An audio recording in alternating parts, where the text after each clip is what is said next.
The World Cup gave us 7 weeks of drama and one unforgettable champion.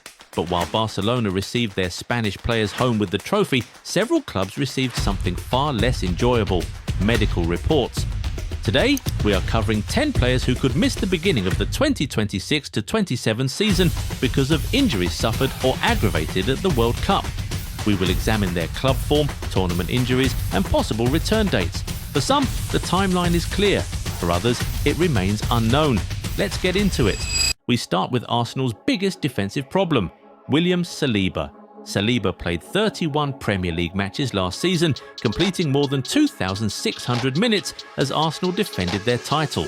He then became central to the France side that reached the World Cup semi-finals, operating in a defence that had conceded only twice before facing Spain. But Saliba had managed a back problem throughout the tournament, training separately and playing through discomfort. It finally became impossible in the semi-final. He lasted only 30 minutes against Spain and missed the third-place match against England. Arsenal say he will be absent for an extended period. Surgery is not currently required, but no return date has been announced. Saliba will miss pre-season and is a major doubt for Arsenal's opening fixtures.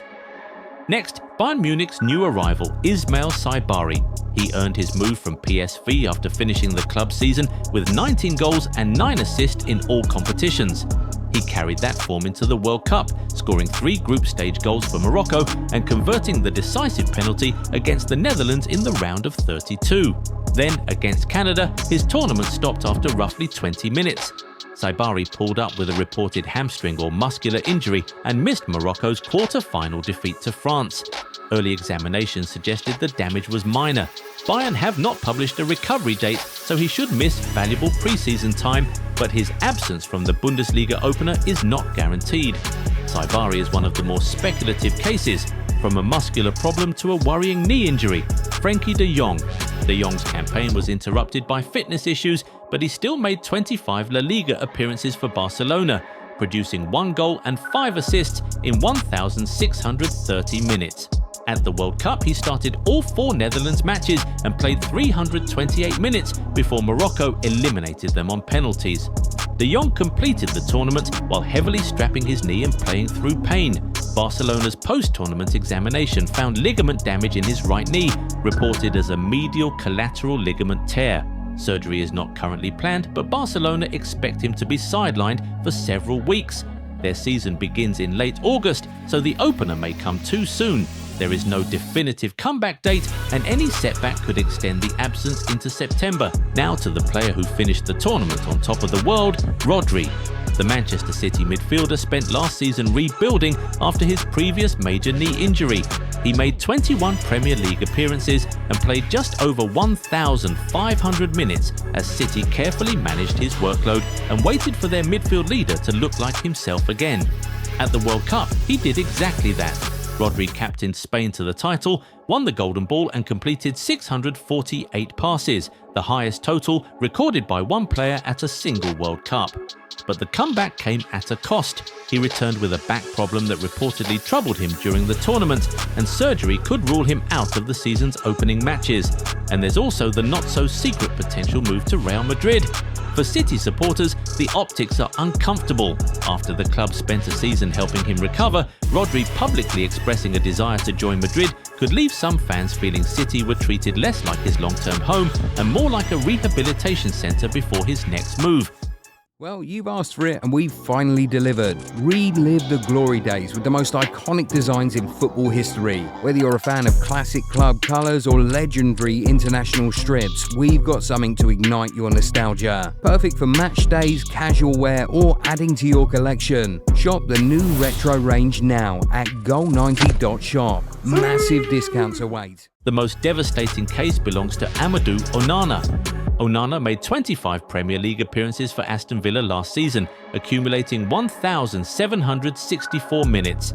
At the World Cup, he made 4 appearances but played only 106 minutes before disaster struck. During Belgium's 4-1 round of 16 victory over the United States, Onana suffered a torn anterior cruciate ligament. He has undergone surgery, and reports suggest he is unlikely to play again during 2026. That points toward a return sometime in early 2027, although ACL rehabilitation varies between players. Manchester United have an equally serious problem with Manuel Ugarte. Ugarte appeared 22 times in the Premier League last season, but played only 879 minutes, increasingly finding himself used as a substitute. Uruguay still trusted him. He started all 3 World Cup matches and played 184 minutes before his tournament ended against Spain. Ugarte suffered major knee ligament damage during the 1-0 group stage defeat.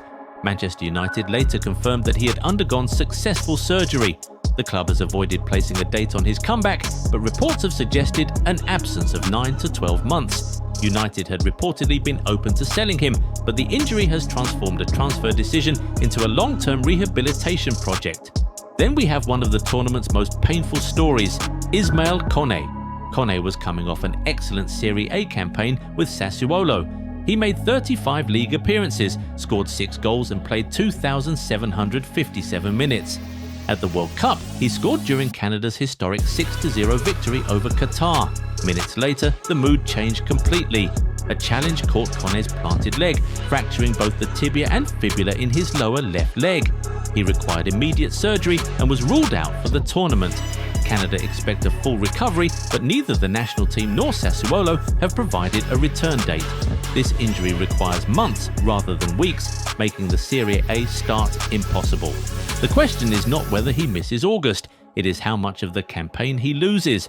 Borussia Dortmund will also begin without Nico Schlotterbeck. Schlotterbeck made 28 Bundesliga appearances last season and registered 7 goal contributions from centre-back. Germany expected him to anchor their World Cup defence, and he began by scoring in the 7-1 victory over Curaçao. His tournament ended in the next match. Schlotterbeck damaged the medial ligament in his left ankle during Germany's 2-1 win over Ivory Coast and was replaced at half-time. Scans confirmed a torn ligament. Dortmund acknowledged that he will miss the start of the season. Estimates have ranged from 8 weeks to several months, with early September appearing an optimistic target. Dortmund cannot risk bringing him back before the ankle is stable. For Feyenoord, the major concern is Jordan Boss. The Australian left-back recorded 4 goals and 7 assists across 28 Eredivisie appearances last season. He brought the same energy to the World Cup, appearing in every Australian match as the Socceroos reached the round of 32. During the first half of their penalty shootout defeat to Egypt, Boss injured his left knee. Feyenoord confirmed that he required surgery, and this case has one of the clearest timelines, approximately 3 months. That places his expected return around October, assuming rehabilitation proceeds without complications. Boss will miss pre-season, the beginning of the Eredivisie, and potentially the opening phase of Feyenoord's European campaign. And we finish with the strangest injury of the World Cup, Jordan Henderson. Henderson made 32 Premier League appearances for Brentford last season, scoring once and providing 3 assists. His England role was smaller. He made 1 late appearance against Panama, becoming the first Englishman to play at 4 different World Cups. Then he broke his arm without playing. While celebrating England's dramatic round of 16 victory over Mexico, Henderson tried to climb over an advertising barrier, slipped and landed awkwardly. The fracture required surgery. Remarkably, he soon returned to the squad wearing a brace and even participated in warm-ups. That makes Henderson the least certain absence here. Brentford have not announced a return date, and an arm injury can sometimes be protected with a cast. He could miss the opener, but he could also make the bench. So there you have it. 10 players, 10 different injuries, and 10 clubs whose pre-season plans have changed. Which absence will damage a club the most? And which player returns sooner than expected? Drop your answer in the comments, smash the like button, subscribe, and ring the bell so you never miss a video. Catch you in the next one.